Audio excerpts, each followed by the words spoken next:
Welcome to the DFS pregame show here on RotoGrinders. I'm Jordan Cooper, aka Blender HD, if you want to follow me there on Twitter.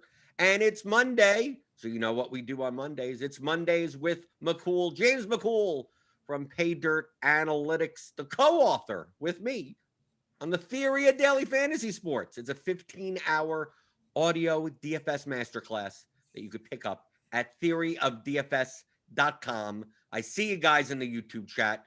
Feel free to type in whatever the hell you want. You know what we do on Mondays. Me and James, we wax poetic on strategic concepts, things going on in the DFS space, MLB, whatever happens to come up.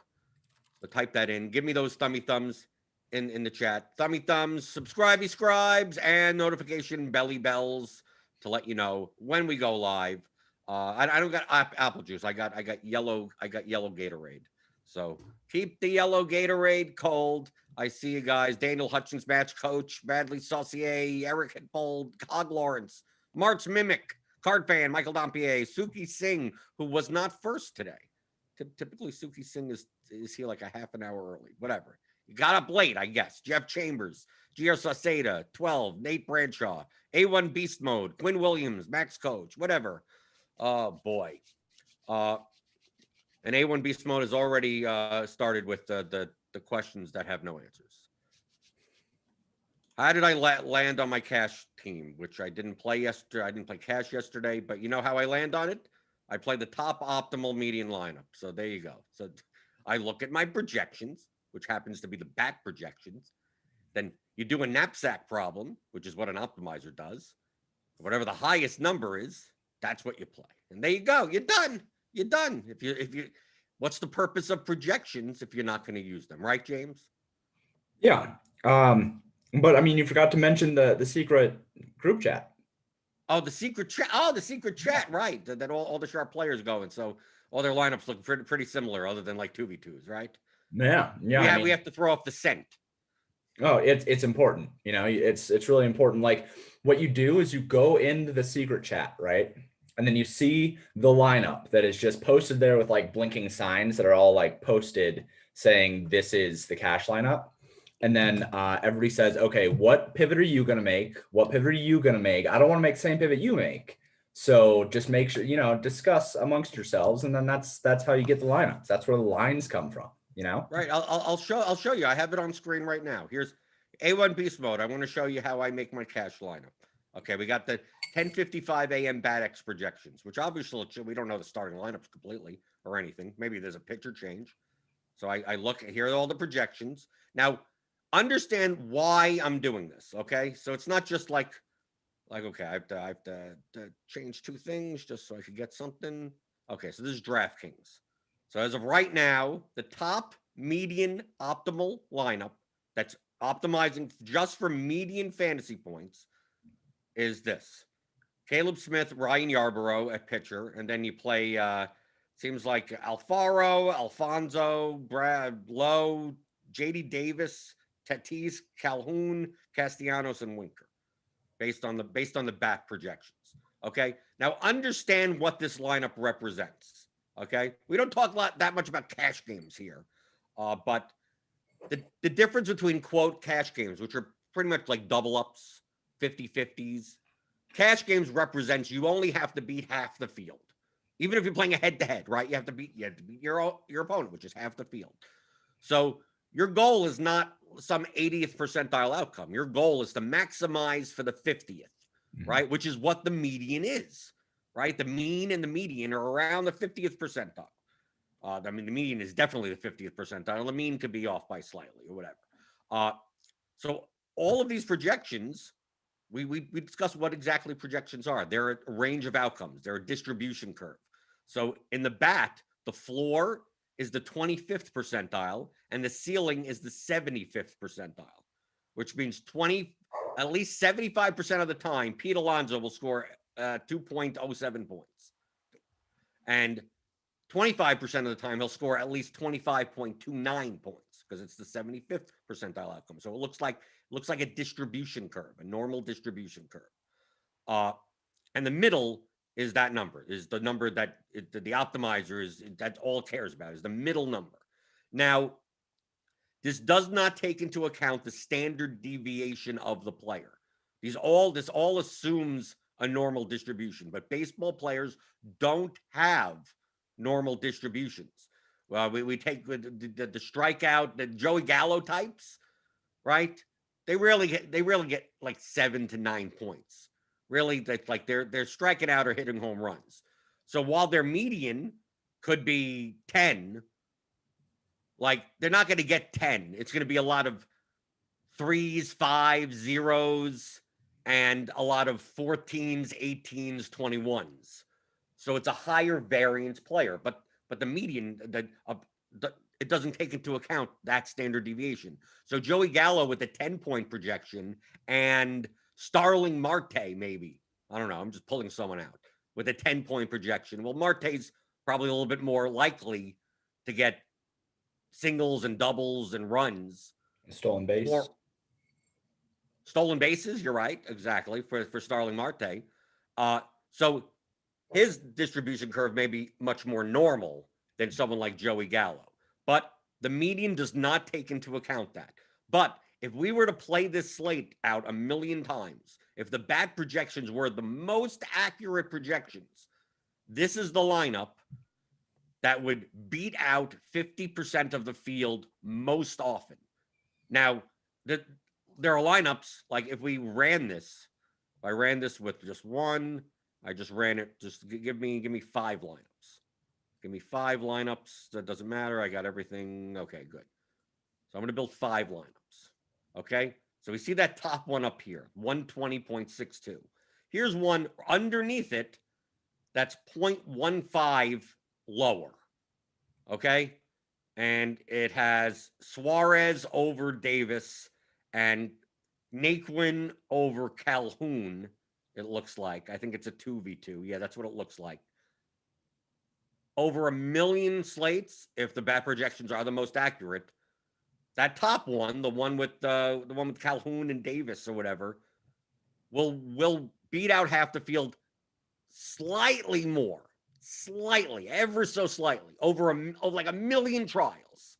Okay, over the course of like one, these two lineups are virtually identical, right? Like mathematically, yes, the top one is, but like by such a small margin that in order to realize that EV, like it would take you hundreds, thousands of, tens of thousands of trials. So if you wanted to play the second one instead, go for it, right? Here's the third one, 120.42, right? This one has Marcus Semien in it, right? Semien instead, and then let's see, Semien and Suarez. So it's a 2v2 also. It's virtually, but based on, how percentage of it off, it's practically the same lineup, right? Here's 120.37. This is Jeff McNeil in the lineup.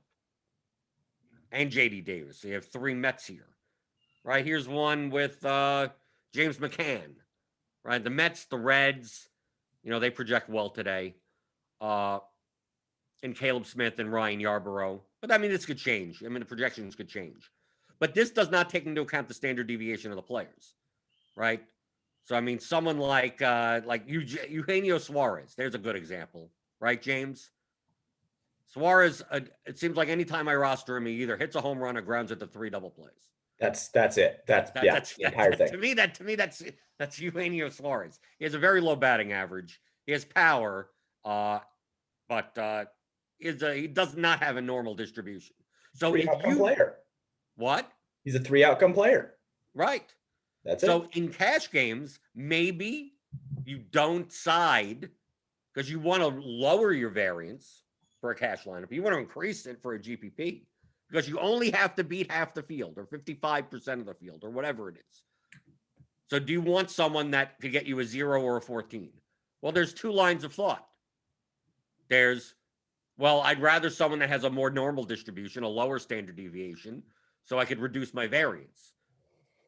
There's also another mindset that if Eugenio Suarez hits a home run, he could bail out a player in my lineup that doesn't do well, right? That gets a 0. Pete Alonso goes 0 for 4 at 5,900. I'm sitting there going, I need to make up those points. Well, if I'm playing slap hitters in most of my lineups because they have more normal distributions, like maybe I don't get there. What is my risk tolerance? Now, obviously, mathematically, if we played this out a million times, this top lineup will be slightly, ever so slightly more profitable than this lineup, than that lineup, than this lineup. Your job is just to be more profitable than the other lineups in the contest. So it's quite possible that depending if you're playing $1 double ups, with 62 people in it, it's quite possible that even like we could make 20 lineups, and the 20th lineup may still be 50% better than 50% of the field as it is. So it's not like you're forced to play. Oh, my projections say I have to play the top one. Now, for ease, to take bias out of the equation, I choose to just not think and think about GPPs and other things. That I'm just going to rely on whatever the math says. If it's just slightly more, I'm just going to play that. Because then you get into the habit of, well, which one should I pick? Should I pick this one? Should I pick that one? And to me, between the differences in the lineups are so small, whenever the decision in game theory, whenever the decision is that small, you should be spending the proportional amount of time on that decision. So to me, I choose to just whatever it is. If I'm playing cash games, FanDuel, DraftKings, Yahoo, whatever, and I trust the bat projections the most, I'm going to play the top. I'm just going to play the top optimal median lineup. However it's laid out, just give me the most amount of median fantasy points. Some people take the bat projections and aggregate it with other projections. Sometimes people make their own projections, right? You could take the plate IQ projections on RotoGrinders and then aggregate it 50-50 with the bat projections to get kind of like an average of the two, and then play that lineup. Or you could just go through and choose, I want to play this lineup instead of that lineup. Or I don't want to play Eugenio Suarez at all in my lineup and just play a lineup with that. I don't want to play Caleb Smith in cash. Well, then X him out. Like you could just easily do that. It's like, I don't trust Caleb Smith in cash. Okay, so I'm going to X him out. I'm going to X out Suarez, and then I'm going to run it right on the side. And go, okay, Darvish, Yarborough, Plawecki, Alonso, Lowe, Davis, Tatis, Calhoun, Naquin, Winker. Okay, that doesn't look that bad. 118.67. You're giving up like 2 points in projection though with Caleb Smith, but Caleb Smith probably has a high standard deviation. But if you feel more comfortable playing this lineup may still be better than half the lineups in your double up anyway. And that one is higher aggregate ownership, which is something that I preach a lot. I like to have like literally the chalkiest lineup you can possibly have in cash, because then what you're doing is, even if you're giving up 2 points in projection, even ignoring the projection of it, if you have all of the highest owned players, if you have, an aggregate ownership of like 45% or more in your cash game, in your lineup, that's forcing other people to beat what is considered the most consensus top plays. So they have to deviate in order to pass the 50th percentile line. So you just block people by having super high percentages of your ownership. So that's something else to mention here, is when you are building for cash games, like you said, your job is just to beat the other 50% of the people in the lineup. So if you can build a lineup that is going to just naturally end within a 50th percentile on one side or the other, then you're going to be going towards doing that without even needing projections. You can just do it just by being in that 50th percentile based on percentage points on ownership. Right, because we can look here. Let's say we just locked in based on our current ownership, which obviously at 11:14 in the morning doesn't mean all that much. We don't have starting lineups. Okay, so Darvish and Yarborough are the two highest owned pitchers. Mm-hmm. Then we have Brandon Lau, Jesse Winker, Cole Calhoun. Right, they seem to be the highest owned, and then we start getting into Naquin projects well, so maybe Naquin. So you lock those guys in. Right, say, okay, I want all these highest owned guys, and then you run it, right? So now we get Alonso, Tatis, Suarez here. Mhm. But let's say let's say looks like Vlad maybe owned against Pivetta. He doesn't project as well point per dollar compared to the Mets. But let's say I want to block with Guerrero. You do that, and then you run it. It's pretty much the same, right? Alonso actually projects higher than Vlad for a cheaper price. But if Vlad's going to be 5 times as much owned, maybe you just play Vlad instead. So this lineup is 117.77, but it's 221% ownership sum. So like from a relative value standpoint, you're actually lowering, like, but that's the whole point of what you're playing in cash games, right? Like in GPPs, you want to increase your relative value. You want to increase your variance. So in cash games, if you want to optimize just and based on ownership, you're just now reducing your relative value, which means the differences between lineups in your contest are going to be low or smaller, which means the mistakes that you make in your lineup are not going to be as costly. It's more of a risk. You're coming at it from the other perspective. Even though the bat projections say that Alonso projects for 1 point higher than Vlad, how much do you want to bet on that? Especially the difference of 1 point, right? In the scope of one slate. If we were playing this out a million times, sure, I'm gonna lean on the projections. Like regardless, I'm just gonna assume mine are the most accurate. But for this, it's like, are you really giving up 1 point? Well, you're giving up 1 point based on the bat projections, but if Alonso goes 0 for 4 and Vlad hits 2 home runs today, it doesn't matter. The rest of your lineup, you don't have any relative value. You're dead. Right. So maybe it's better off to just block there. Right. But these are the things you think about when you play cash games. Mm-hmm. Like for cash games, I don't play them anymore. I just, whatever the top projected lineup is, that's what I play. I don't want to have to think about it. I could be profitable, maybe not as highly profitable, and then maybe dips and ups and downs. But I'd rather do that if I trust the projections. The first thing it always comes down to, do you trust your model? Because if you don't trust your model, then none of this matters, right? Then what's the point, right? You might as well just pick names out of a hat. But if you trust your model, and if you trust your model, you have to trust it for everything. You can't just say, it's like, oh yeah, well, Jesse Winker, that guy's a must play today. Look at his whatever, and then you go, I can't play Pete Alonso over Vlad Guerrero. It's like, well, if you trust Jesse Winker as a quote play, then you have to trust Pete Alonso as a play, right? Like it's the same model, right? Are there any instances, James, where you run projections for a day slate and you're like, well, I get this projection, but this one I like. A lot of times that happens with like pitchers. Like some pitcher projects much better than you would have ever expected, and you're like, I don't know if I could trust that. But then isn't that the cognitive dissonance with like, if the model's good for everything else, it can't just be bad on that one guy. So there are instances when it comes to short samples. So like we've talked about a couple times on this show, my model works a lot on short samples. I don't like to adjust baselines too much. I just like to let my model do its thing. It catches on to trends very quickly. It catches on to those short samples pretty quickly. So I just like to let it trust on those kinds of things.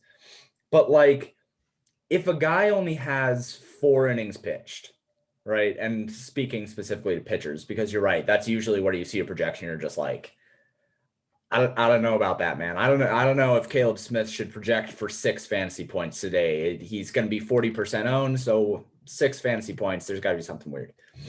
But if in those 4 innings pitched, he ended up having 2 earned runs and 1 strikeout and like 4 innings pitched or something like that,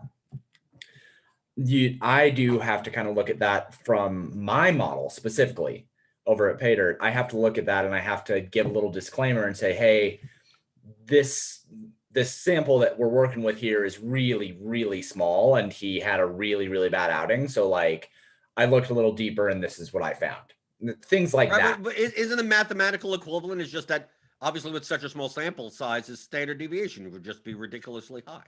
Yeah, absolutely. I mean, with a large sample, like we have Zach Greinke on today's slate. Like we have enough of it. Like there's no small sample or long sample that's going to change who Zach Greinke is. So most likely his projection is going to be have the lowest standard deviation. I think, like if you take a look, like Casey Mize, for instance, less of a sample. I mean, if you're using shorter samples than Cardi does, Yeah. but the less data that you have, the higher the variance of what it could be. You're going to project it as well as you can, but there is when it's most likely to be variant. But it doesn't mean that the variables in your model are wrong. Like No. you can't just say that I'm going to ignore this guy's strikeout rate, this specific guy, but not the variable for all the other pitchers. I'm going to leave the same. Like you can't do that. Right. No, and that's why I never touched the baselines in my model unless like 2 slates ago, I think it was like the first slate back. Madison Bumgarner, I had a sample of literally 1 innings pitch for Madison Bumgarner. He gave up like an earned run. It was a home run, and then he was pulled. So he was projecting for negative 18 fantasy points because that was the only sample that I had of him. And like the model was like, okay, well, I guess he gives up a home run every single inning. So that was pretty funny. And those situations, like I'll go in and I'll touch the baselines to be like, okay, let's actually make this something that's usable. But even when, like with that 4 innings pitched example with Caleb Smith, like even if I have a short sample like that and he only projects for 7 fantasy points or something like that, I still trust that the model is doing the thing that it's supposed to be doing.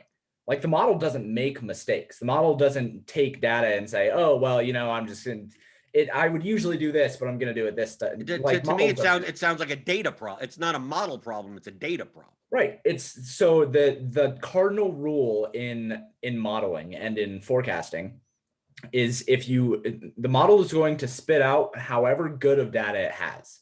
Good data in, good results. Bad data in, bad results. Like that's the way that it goes. So if you have bad data, or if you have a super short sample size, or if you have something that does take a little bit more nuance and a little bit more understanding the situation, you do have to be reticent of that. And I would say that even for models like Cardi's, where if he has a rookie coming up or something like that, the infamous Fernando Tatis thing, where Cardi was talking about how he just projects as Manuel Margot, I think was the person that he was comping to. You have situations like that, and it's not that the model is wrong. The model wasn't wrong on that situation. The model just didn't have enough to work with. The data wasn't there to give him the ample the correct set to give him the right outcome for what Fernando Tatis could be. But when you have situations like that, you have these outlier situations, you have to be able to trust that the model is doing what it's doing and doing it correctly and say, okay, I understand why it is doing that. I'm going to look at that and say, okay, this is what the model says. You do have to make some decisions up and down on if you trust on a short sample or on a bad data sample or something like that, or if there's a lot of luck involved. I talk a lot about BABIP. Like if a pitcher is doing super duper well, he has like a 2.1 xFIP or something like that, and he has a low whip and he looks really, really good, but he's only got like a 120 BABIP over the last 2 months. Like that takes some context. There's a little bit of context there because but you put that in the model though, but those types of things are already in there. Right. They're already in there, but with how we know about how distributions go, because like you said, these are not normal distributions. These are non-binomial distributions. This is dealing with a lot of randomness. So in situations like that, there are some blind spots in models where even if you are using X stats or something like that from Baseball Reference, or like even if you're using the best descriptive stats that you can have for baseball, you do still have to deal with the randomness that comes with it. And we know that randomness comes in chunks. So there are some nuances that come to modeling. I'm not saying that the model is wrong. I'm saying that the model is only working with the data that it has, and it's really, really hard to model with luck. So to answer the question from earlier, there are instances where you have to look at what the model is saying and you have to say, okay, I understand why it is doing that. I understand the data that it has. I understand the sample that it has. But it does take some nuance, and you do have to have an understanding of why the model is saying that and what the model would be saying if it had maybe this piece of information or this piece of information or whatever. Right, because ultimately you're back testing these variables on all the players. Mm-hmm. Like the whole thing is like, if for people that don't know about projections and modeling, is that you're going to take each individual variable that goes into the model and then compare it to actual. Like you're going to go from projected weight to actual. and then go as far back as you can data wise, and then you have an R. You have an R squared, right? To see how close the projection is to actual for all the players. So now let's say you have 1,500 players, right? Batters, whatever. And you weigh whatever variable, whatever it could be, the launch angle, who knows? Name anything. And you go back and you go, well, based on this weight and based on testing this back for 3 years, 5 years, whatever amount of data you have, that, this weight is this is the most accurate, as the highest R to it for all the 1,500 players. But you may have 50 of those 1,500 that have dots that are like completely like away from that line, that it's like, okay, well, because you're never going to get all of them on the, you're never going to, nothing is that predictive. You're not going to get 0.9s or anything in anything. Right. Right. So you're always going to have some type of scatter, but even with the 50 outliers that are kind of away from the line, it's still in aggregate closer than if you changed it. And now you get a lot of the dots that are a little bit farther away, and you get 70 that are away from the line. Like you're always going to get those outliers, and especially in a sport like baseball. Maybe not as much in basketball, but still, that R squared, that's the closest. That's what you're going to use. So you're going to do that for each variable, and you're going to get some of these, even with 5 years worth of data. Some of these, like, well, for this particular person, it seems like in the past 5 years, you can't predict anything based on this variable. But but for every variable like that, there's going to be another variable where it's close. So for each individual player, like, you're not going to go through and say, well, for today's slate, I'm not going to weigh this for this guy and that for that guy and this for this, because then the model becomes useless at that point. Then you're overfitting. Right. You're right. Exactly. You're overfitting. So I just want to explain why the things happen the way they do. These numbers just don't appear out of thin air. Like, it's not like, well, today I'm going to weigh ballpark factor at this. Like, no, it's been tested. It's been, and as new data comes in, you continually go back and add it to your sample, and then you regress it. Like, because you're not, James, you like working with smaller samples because you like possibly realizing an edge before other models do. Right. And a lot of times you're giving up accuracy, and you're giving up potential that you could be wrong. Right. You could, and it's oversampling, and then it's just like, okay, but you'd rather have the fruits of having the 2% don't stack that one time rather than being completely accurate. But but James, you're still regressing the data to something like we're not counting stats from 5 years ago the same way that we're counting stats from a week ago. No, because you can't, because a lot of the stats, we talked about a couple weeks ago, we talked about soccer and how we talked about how the difference between, what was it, club and what was it? Club and what? International games? Yeah, club and international. So like we were having that discussion about how you can't just take the stats from the club team and apply it to the guys on the international, because like there are nothing else is the same in these situations, right? Like in this club team, they play a specific way and they use a guy a specific way and they do certain things when this player is on the team. And then that player goes and plays on the international, and completely different. Not the same team, not the same situation, not the same game plan, not used in. Imagine using the NBA model to do the All-Star game. Right. Right. Or like trying to use, any severely team-based sport. I mean, like in the NFL, if you try to project the All-Star game using the Pro Bowl, right? You do the Pro Bowl, right? Derrick Henry's going to have a 32% rushing. Like, you can't do that. You can't do it. And it's the same thing with baseball. One of the things, and I like the Siege. I think that he's a funny guy. But he was on this thing where he was like, the Blue Jays can't hit sliders. And it was like, he was using that data, I think last year. It might have been last year or 2 years ago or something like that.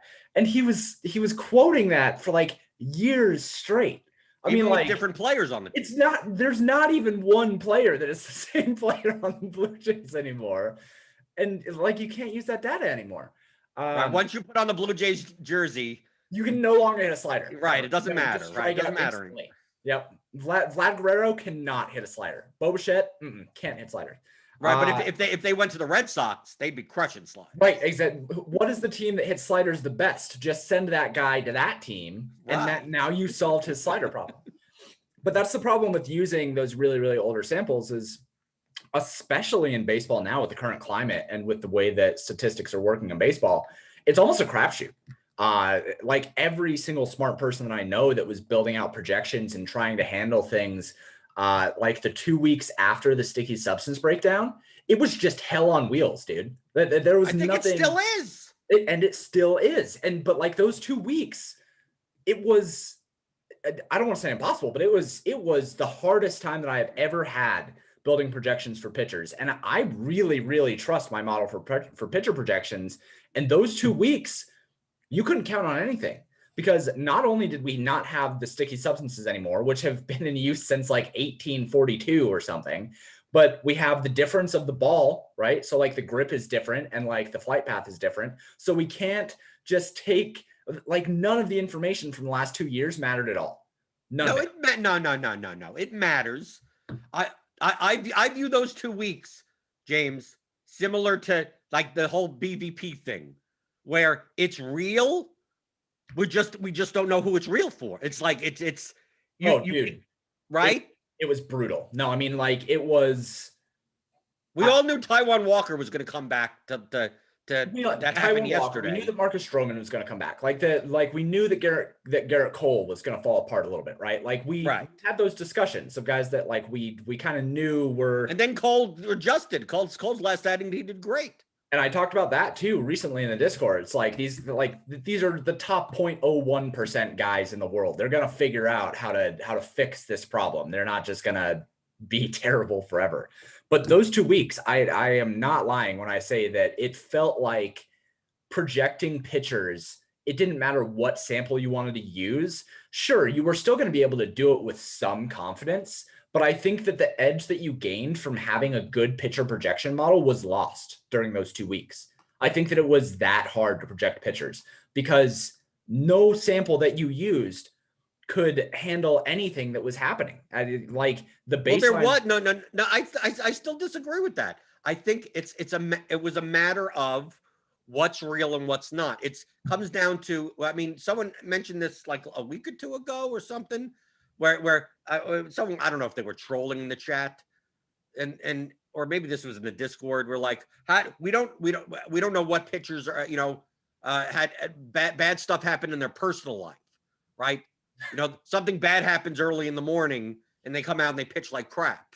It's like, well, like, how would we ever know that? Right. But if we did know that, it would be real. Like, it's one of those things where if we were able to know that, we could account for it, right. But since we don't, so like, although we can mention the guys like Garrett Cole that have been vocally saying that he's used this stuff. Trevor Bauer, right, Trevor Bauer, but we don't know if they're going to adjust. Can they adjust? Who's using it? Who's not using? There could be a pitcher that's an average pitcher, but he's only an average pitcher because he's using the sticky stuff, and now without it, he's Garrett Richards. Right. Like, I mean, but how would we know that until seeing it? And then once you see it, how do you know that it's real? Because I mean, what's the distinction sometimes between a guy goes 2 innings, Fulton Nevich the other day just gave up like 1 million runs in like the first 2 innings or something. We've seen him do that 3 years ago. We've seen him do that before. And then sometimes he'll have a 7-inning, 10 strikeout outing. So it's like these one time, it's right after the sticky substance thing. They have a bad outing. Oh, he's on the stick. Look, we don't even know that. Right. It's probably a little bit more likely, but we don't even know that. So I don't think it's necessarily that like you can't use the past data. You still have to use like a baseline how good of a pitcher they are just in general. Right. And just hope that like if you're going to be 50% of the time It's one of those, like I said before with the game theory stuff, I didn't care because if I were to go through 20 pitchers on a slate and go, since we don't know anything that's going to happen, like, well, 10 of these guys are going to be bad and 10 of these guys are going to be good, but I can't tell you which ones, then what's the point of me even wasting my time even thinking about it? But that's my point here. That's why I say that like the samples were so hard to work with, and you didn't know what sample was going to be reliable, and you didn't know what sample you were supposed to use. That's why I'm saying that it was so hard to project pitchers those 2 weeks. And like after those 2 weeks, and I say 2 weeks specifically as a sample here because like those 2 weeks were where it was really, really hard, was those direct 2 weeks. But after that, then I started getting the data that I needed in my models personally for a little bit more confidence to come back in pitchers. But those 2 weeks, that was really, really hard because you couldn't look at basically anybody on a slate outside of Jacob deGrom and say, I'm confident in this pitcher to match anywhere near this projection. Like studs were getting blown up. Bad guys were getting blown up. Median guys were doing super duper well.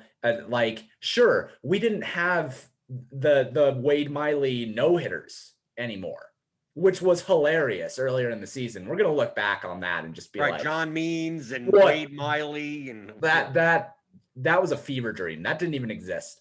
We don't have those anymore. So like, I think that after the sticky substance thing and after all that happened, you could be a little bit more confident that guys weren't going to absolutely just crush if they shouldn't, but you also didn't really have any confidence for me, from my perspective in content creation and projecting. It was very, very hard to have any confidence in guys being within their regular standard deviation. Right. Like it was right. You're just, to me, all you had to do is just ratchet that up for the pitchers.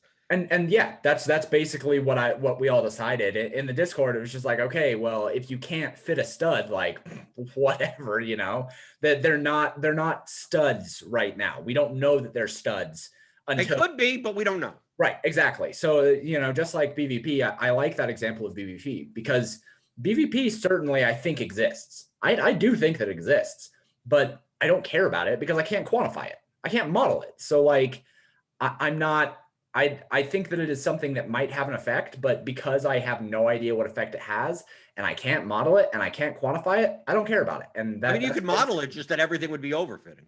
Right. Exactly. I mean, just literally because no one has a sample size that's enough to even prove anything. Right. Right. So G-Man Choi, right? Everyone, G-Man Choi has Garrett Cole's number. That it's possible. Yeah. But it's also possible he goes the next 200 at bats and he does horrible. I mean, it could just be just short-term variance. I mean, it does seem like he has his number though. And those are the things, like maybe he does, you know, who is it? It's Miggy Cabrera against, I don't know. There's some older pitcher that like Miggy has just this ridiculous BVP. And I do think that after like 10 years of facing a pitcher, you probably know what he wants to do. Like, yeah, but the pitchers are, I mean, everyone's in 10 years that you're dealing with different people. No, I totally imagine BVP with Madison Bumgarner. It's like Madison Bumgarner in 2013 is not now. So right. Who cares what happened 8 years ago? Dude, right? But Miggy Cabrera and Madison Bumgarner, like you're dealing with the people that are Rich Hill.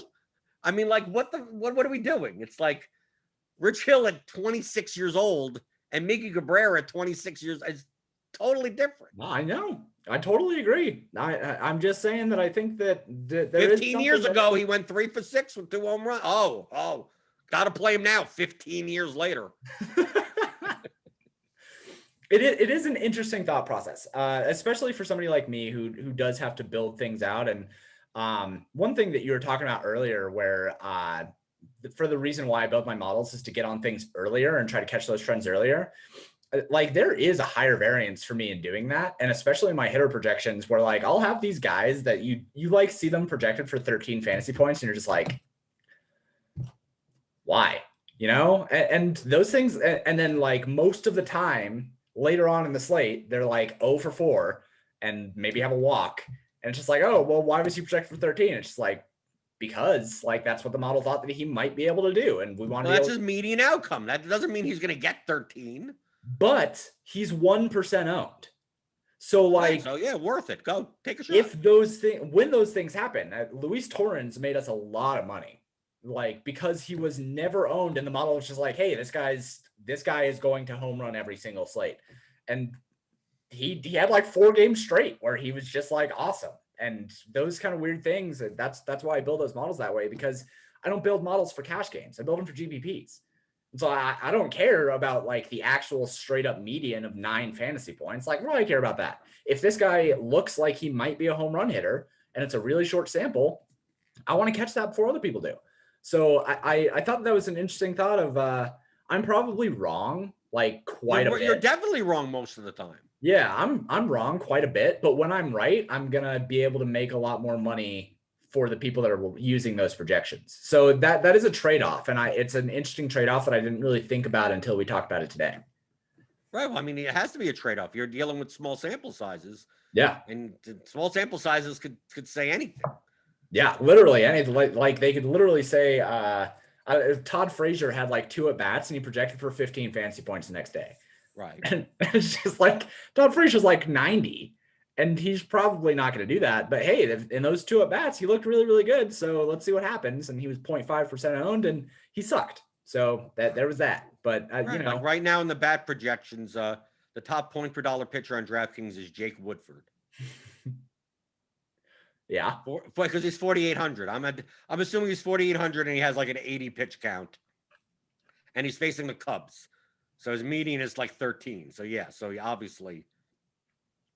But that's how the bat, like the way that Cardi projects pitchers with smaller sample sizes. I think he puts more of a weight on a percentage of the league average pitcher. So a lot of times these guys come up from the minors with not much stats behind them. Mm-hmm. You're like, oh, he's 80% league average. And like he uses that as a baseline and just like, well, what is an 80% of a league average pitcher in the MLB would look like? And that's his projection. That's right. Mostly what I do too. Yeah. Right. Because what are you going to do? Take single A stats? Yeah. Single A, he has 18 games, 68 innings pitched, and he has a 42% strikeout rate. It's like, really, how does that going to single A? I mean, how's that going to translate? Yes, he's probably a strikeout pitcher. Yes, but he's not a 40. He's not going to just walk up first game and start striking out 42% of the teams. That's something that usually when we have a rookie pitcher called up in my models, they'll look terrible. I mean, they'll project like trash, and the team that is facing them will usually project super duper well.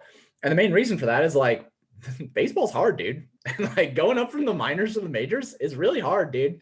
And even stud pitchers, we've had stud pitchers in the last 2 years that have been called up and have just gotten annihilated. I mean, Casey Mize was supposed to come up and be like majors ready, and he got crushed for 4 games. He got beat up the next year. Like he's finally adjusted pretty well. But yeah, I agree with Cardi. So Cardi probably uses a league average baseline and then regresses based on the opponent's stats and like probably close to the same thing that I do. But I actually take it a step further and I regress. So when I have a pitcher, usually I'll use them as the baseline and then I'll regress the opposing team to them. With rookie pitchers, I actually use the opposing team as a baseline, and then I regress that pitcher towards the opposing team. Oh, so when you say that, you're saying that you're gonna use the average, that the pitching stats of the average of all the combination of all the pitchers that like for instance, if Jake Woodford, mm-hmm. I don't even know if he's a rookie. I'm just gonna use him as an example. If a Cardinals pitcher came up with no stats. You just take the average of all what the Cubs face this year as the league average versus them, and then use that as the baseline. Yeah, so I will take the Cubs and I'll say that he's righty. So I'll take the Cubs and I'll take all the Cubs stats against right-handed pitchers, and then I'll use that as the baseline and then regress the opposing pitcher like Jake Woodford against them. So like typically for me, I think that in every single sport, the person who is proactive will always have an advantage over the reactive side. So that's why I said that defenses don't matter in NFL too, because like in the offense dictates the pace. The offense dictates the game, and the defense has to react to it. And in every single competitive sport, except for, I think there was one, I had this discussion on Twitter a couple months ago. In nearly every single competitive sport, the person who is proactive will win given enough time against a reactive force, because you're able to dictate the only options that they have. So with pitchers are the proactive side. When they have a baseline, you take the hitters and then you are going to regress to them. So if Mike Trout has like a 400 batting average, but he's going up against somebody who is allowing a 100 average, you are going to regress against that 100 average. So like Mike Trout stats are going to go down and that pitcher stats are only going to go slightly up. So Mike Trout's are going to go way down, pitcher is going to go slightly up. But in a situation like this where I don't know the pitcher, we're going to take, say, Mike Trout has a 400 batting average. I'm going to take that pitcher and I'm going to regress all the way up to that 400 batting average. So like in a situation where I have a baseline that I'm fine with knowing and that I'm fine with using, even if it's smaller, I will take the hitters and I'll regress towards that. So their stats close in on what they allow. Whereas when I don't have a sample with a rookie, I will take that rookie and I'll set up their stats to be closer to what the hitter is able to do, if that all makes sense. So like that's kind of like the barbell and the difference in the way that I look at using pitchers and projecting pitchers and hitters. Right, but obviously rookie pitchers coming up, no matter what you try to project, their standard deviation is going to be like 3 times larger than anything else. I mean, so like to me, those are the types of pitchers where if they're chalky, you stack against them, and if no one's playing them, then you play them, right? Like, I mean, I just try to get the concept right. I don't care necessarily if the projection, the median projection, is the most accurate. I enjoy those situations because I let ownership dictate what I'm going to do, right? So like on today's slate, like if Caleb Smith is probably on this slate today, he's that high variance. Right, Ryan Yarbrough isn't, Darvish isn't, Greinke isn't, Kyle Gibson probably isn't even, but Caleb Smith, it's the Pirates. Oh, that's it. Yeah, we've seen the Pirates. Look, the Pirates lit up Taijuan Walker. I think Taijuan Walker's a better pitcher than Caleb Smith. Brian Reynolds and Brian Hayes, man, like Pirates. They're going to Arizona, so I mean that's a little bit ballpark upgrade. Yep. Yes, he projects well right now, but. You know, this seems like a perfect time. Like if he ends up being 30+% owned on DraftKings, probably won't be much owned on FanDuel. Playing Pittsburgh stacks against him seems like a game theory optimal type of move. I mean, if you take a look at the ceiling stats projections, like from a point per dollar, ceiling point per dollar, the Pirates are the highest, second highest on the slate. And the Orioles I mean, they're low ceilings, but they're so cheap. The Pirates and the Orioles are so cheap that if you wanted to play them, I mean, if Yarbrough is going to be owned and Smith is going to be owned, I mean, there's your large field relative value plays. But at the end of the day, I mean, today's slate is going to be dictated primarily by that Mets-Reds game, I guess. Maybe the Red Sox. Maybe the Diamondbacks. I mean, they're cheap pieces on all these teams. Doesn't it get a little bit frustrating, James, that like there's no such things that like there's almost no such thing as vomit stacks anymore, because like even the good teams, like half their team is priced up and half their team is priced at almost nothing. It's hard to reconcile. So it's not like oh wow, the Blue Jays are too expensive. Well, now if you play like Biggio and McGuire in it, and like then you're fine. Like, oh, the Red Sox are always, it's like the Red Sox, dude, they're going to have like 4 guys that are under 3K today. So, I mean, like you could, yeah, you're not playing all 5 of the highest priced guys, but like it sort of defeats the value of playing. Like I take a look at, like, what do the Pirates look like today? They're probably extremely cheap, right? They're not that, but I mean, look, like Nagowski's still 2,300, Defoe's 2,300, Newman's 2,300. Stallings is 3,500. Brian Reynolds is 3,900. It's like they're free, right? But then you put them together, and then what do you do with pitcher? And okay, then you play Darvish and Greinke or something, and you still have money, right? And then so it's like what's the purpose of the vomit stacks anymore? If they priced up some of these, if they made it even enough, right? It's just that all these teams you always have, like White Sox, Twin. I mean, why are there 2K guys on these teams? Why is Naquin 2,500? Right. Right? Why is Conforto 3,400? Like they're the reason why a Mets and a Red stacks are not that expensive.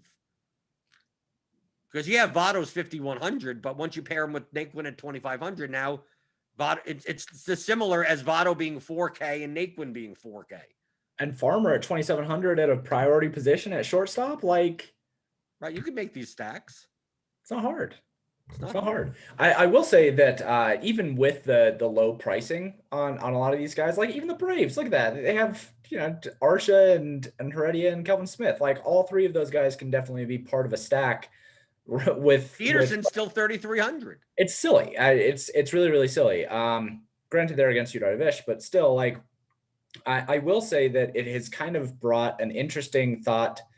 I've said interesting a lot on this today. It has brought forward a conversation about if correlation matters as much in building these stacks, which of course correlation matters, but if you are able to fit, like say that you wanted to do the Reds, we'll just use them as an example, and you use I don't care about the batting order anymore with these prices. What do I care? Right, that's what I'm saying. Like with Tyler Naquin and Kyle Farmer and Tucker Barnhart, like those three as part of a 5-man stack, which are all at different positions.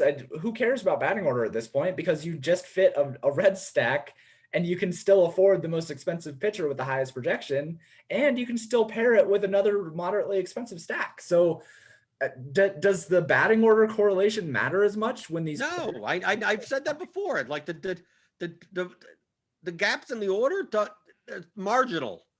I just care about the teams. Just give me. Of course, the guys that are higher in the order obviously are the better hitters, so they're going to be project better to begin with, right? From a raw points perspective. But in order to fit this in, like I take a look at this Reds lineup, it's like my stack would be something like Naquin, Suarez, India, Winker, Farmer, or something like that. And then like I could pair that up with the expensive Red Sox hitters, and still have Yu Darvish.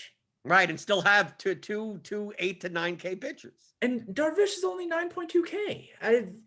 Yeah, but he's coming off the IL and facing the Braves. The Braves aren't. I'd say facing the Braves now. They don't have Acuna. The Braves anymore. They don't have Acuna. Yeah, but they still got Freeman. They still got Albies. They have. I think that Dansby Swanson is a good hitter. I think that Ozzie Albies is a very good hitter. Outside of that, like even Freddie Freeman has some problems with splits, and like the bottom of the order is trash. The bottom 4 hitters there. Even Jock Peterson is trash. There's 3 hitters on the Braves. Jock Peterson's trash. No, he isn't. He's trash. He's bad. He's not as trash as Guillermo Heredia. No, but still, like, if we're talking about like facing the Braves as like something, you're scared of Jock Peterson? I'm not scared of him, but they're not a better team. Would I rather have Jock Peterson or Brett Phillips? No, I'm taking Jock Peterson. Like he's not that trash, right? But if the Orioles are starting have Ramon Urias batting 6th. Dude, I mean, like, so don't tell me. Look at the Orioles lineup now. They got Kelvin Briers from the Orioles. We can talk about the Orioles being trash later. This is the Braves without Acuna being not a scary team. No, they're not a scary team, but they're still not a bad team. They're a team that I will happily use Yu Darvish under 10K against. Yes, okay, yes, I agree with that. Yes. Yeah, that's my point here. Like, and I hope that other people look at the Braves and go, how do I play a pitcher against the Braves? It's very similar earlier, like a month or so ago, when the Dodgers were all hurt and people still didn't play pitchers against them, even though like Bellinger was out and Muncy was out and Turner was out. I mean, like it's like who are you scared of? Really? Right, scared of one Mookie Betts. Right, Mookie Bright. You know when they were batting. You know, Chris Taylor's batting cleanup. You know, like he's not bad or anything, but I'm gonna scare. Like saying Chris Taylor's batting cleanup is like Austin Riley batting cleanup. It's like, yeah, he's a good hitter. Yeah, he's a power hitter. But am I gonna? Oh, I can't play Scherzer against the Braves because of Austin Riley. It's like, what? No. I'm right. I'm not gonna. Right. It's not a discussion that you make, and that's my point with this 9.2K on Darvish, and with all these cheap hitters. you can play whatever you want. Play whoever you want. You can. You can play whoever you want. And it kind of sucks, man. Like, you don't have to make, there's so many slates where you don't have to make a hard choice. You don't. Well, you have to make hard choices between stacks, but like you don't have to play garbage. Right. You don't. Like you have multiple. It's not like, oh, do I play Tyler Naquin or do I play garbage? It's Right. like, no, do I play Tyler Naquin or 6 other options that are just like him, that are still like not as good, but still not garbage. Last year, it used to be a guy like Tyler Naquin would be 2,500. It's like, well, if you don't play him, I guess you're playing. I guess you need to play Kelvin Gutierrez at third base for 2K, right? And Valeka, like that was the option. It's like either him or garbage. But now, like every team has some. Why is this guy too cheap? Right. Right. And last year, actually, DraftKings had made some adjustments to their pricing algorithm where it like actually made it so that Coors was expensive. And then this year, they're like, they forget the first game. The first game, they just like someone goes to sleep. They're like, that wasn't fun last year. Let's just price the opposing team at 3,500 as an average and let people go wild. It's like, come on, man. Like, make people make choices. It sucks. Yeah, no matter what, Tony Gonsolin's price will never come down. No. The only team that I can think of this year that the pricing algorithm on DraftKings specifically, I mean, FanDuel, like you've always been able to just make whatever lineup you want. But on DraftKings specifically, the only team that I can think of this year that has actually given me problems is the Blue Jays. And that's it. Like, that's the only team where it's been difficult for me to actually build lineups with the pitchers that I want and like with a priority secondary stack. And when I say priority secondary stack, I stack the Tigers a lot. And they're cheap a lot. And the Blue Jays have still given me like some problems, but that's really been the only team. And when you have a team like the Orioles, look at those prices on the Orioles, dude. About half of the lineup is 2K. Austin Ryan Hayes Yarbrough, is still 2,500. Ryan Yarbrough is not Max Scherzer. Why are they 2,500? No. See, James, my problem is not why are they 2,500. Why is Anthony Santander 2K and Mancini is 4,900? I don't know. And Mullins is 41. Like I don't. It's like they should be closer. Like the pricing should be like it's one guy. It's like why is Conforto 3,400 on a team that is now priced up against the Reds, but he's not. It's just it doesn't. It's so bad. It's so bad. Are we playing Orioles against Yarbrough today? Of course. Yeah, but here's the problem, James. Where do I spend? Okay, so now I'm going to stack the Orioles, 5-man stack. I'm going to play Austin Hayes, Santander. I can only play one of Mancini and Mountcastle. I play Severino to fill my catcher spot. I play Ramon Urias to fill my shortstop spot. I now have $1 million left over, and I can't spend it. So like. I'm gonna play Gosman. I'm gonna play the 2 and Yu Darvish, and I'm gonna play I'm gonna find the highest price guy. I'm still gonna have like 1,500 left over. And the projection, if I go through the bad projections, it's most likely that's not even a good lineup because why would you leave 1,500? I could find lineups that don't have Orioles that project for 5 to 10 points higher. It depends on. Like that is one part of it, right? Like where do you spend? Well, that is the whole part of it. Where do you spend you can't even stack it? It's like to me, the Orioles, if this was 2 years ago, they'd be my vomit stack of the day. Yeah, but then I go, okay, sure, vomit stack of the day. Let's see. I'm gonna go into lineup HQ right now. If I stack like I want to see this. Let's see. Number of lineups. Give me 40. Give me 40. It's gonna give you Kevin Gossman with Yu Darvish. Let me see if I can even spend like 49.5 and up. And let me go to stacks. You'll be let me try a 5-3. Right? If I want the 5-3 it with the Baltimore 100%. Like what do these lineups look like? It's gonna give you Blue Jays and it's gonna give you Yu Darvish and Kevin Gossman.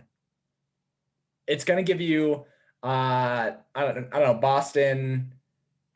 How? I mean, even with the positions, like first base is gonna be filled with Mancini. Give you the Dodgers. I mean, you can get 40 of them. Yeah, well, it's trying. It's trying. Okay. Yeah, Machado, Tatis, Yeah. right? Greinke and Darvish. And no, but it's not now. It's giving me Hayes, Mullins, Mancini, Valleca, and Severino. So not even it can't even give me Santander. Like it can't even spend. Like here's a Santander one with Greinke, Darvish, Tatis, Machado, Pham. Right, so it's all these Padres. Here's Muncy, Turner, Betts. There's the Dodgers. Yep, that makes sense. Right, with Urias, Hayes, Mullins, Mancini, Severino. How many of these lineups are possible? I mean, like Trevor Rogers. I mean, they're all like 1v1s. I mean, like, and you have to spend all of your money. Like it's all of it. And you're still leaving 400 on the table. So some of these lineups. The reason why you do this, just for the people in the chat while we argue about this, is just because of the relative value that it gives you and the leverage that it gives you over the people who are using Ryan Yarbrough as the most owned pitcher on this slate.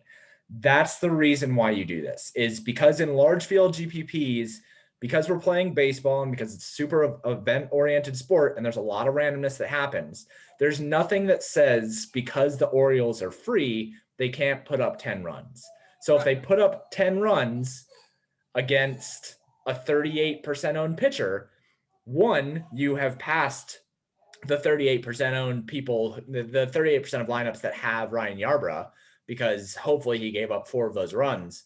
And then 2, you have the Padres, who are God, in your lineup because you can afford them, and you have high priced pitchers. Like, this is the reason why you do it, is so you can pass large swaths of the field if things go right for you.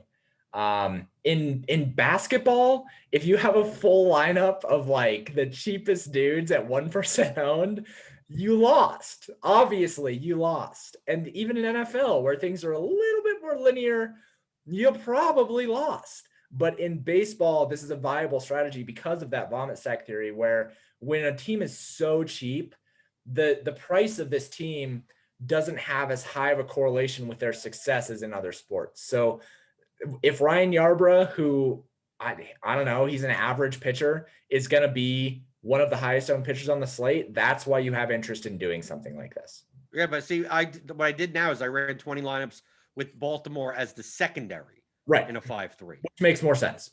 Right, so that's why, like, looking at build 2, the highest lineup with a 5-man Orioles is 97.79, 87% total ownership.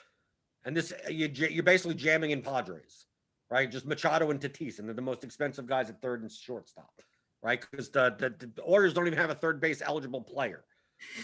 And shortstop sucks, right?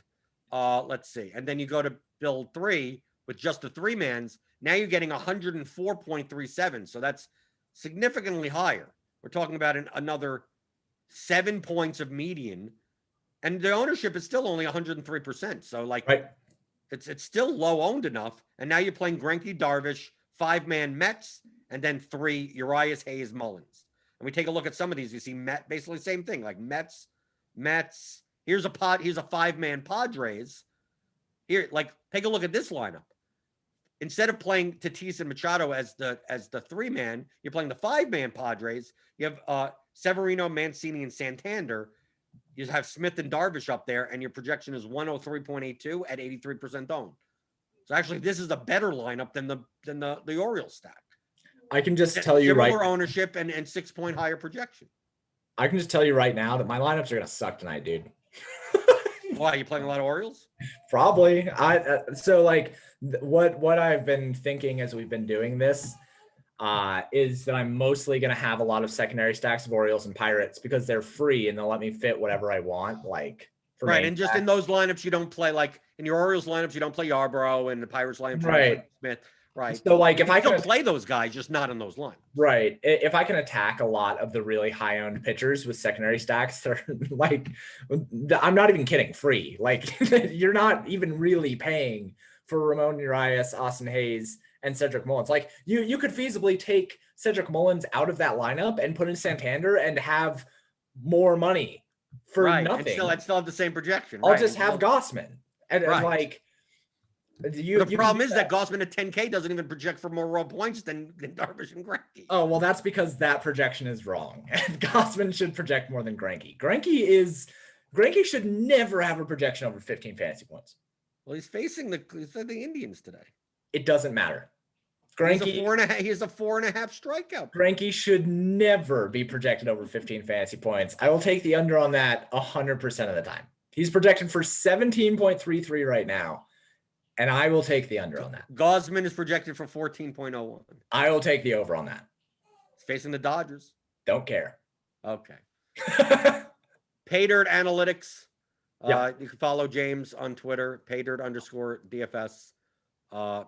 Feel free to go to paydirtdfs.com for his models and stuff. And as always, theoryofdfs.com. Go for the theory of daily fantasy sports. Me and James will teach you how to play DFS from a game theory perspective. 15 hours, 12 chapters. You can listen to it over and over again. It's evergreen content. It applies to any sport. So go to theoryofdfs.com to pick it up. We got Grinders Live. Grinders Live coming up later today. I don't know who's on it, but 5:30, whatever. Crunch time for premium members. Sign up for RotoGrinders Premium by clicking on the link in the description, getting $10 off your first month. The FanDuel single entry series has started. So the RotoGrinders sponsored whatever the single entry stuff on FanDuel. So enter that. I wish they did that on DraftKings. But no, on FanDuel. I wish they did it on DraftKings. Right, but FanDuel, I don't know. I don't know why. But well, the DraftKings, we got the 121. The single entry stuff on DraftKings is pretty good. It is I good. don't necessarily love the stuff on FanDuel, but that contest is good.